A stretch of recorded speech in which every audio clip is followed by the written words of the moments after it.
bike check. I'm running a premium frame. I forget what frame it is, bought off my friend. We got Solon thermal pedals with shadow bottom bracket, stock cranks with Eastern sprocket. I got the shadow stem with the premium whiskey bars and ODI long necks.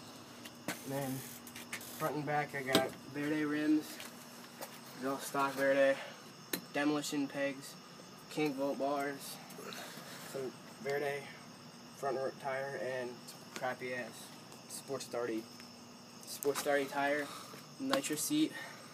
Then I got a KMC chain, and that's my bike. What are your bike preferences? I see you're riding no brakes. Yeah, no brakes, small bars. Small bars, what do they do? Help you grind.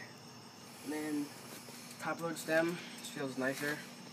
Don't know why, I switched today. Feels way nicer. What about your seat height? I run it kind of high, kind of low. Like in the mid. Like, it's not that bad. Like comfortable. Alright, that's a bike check.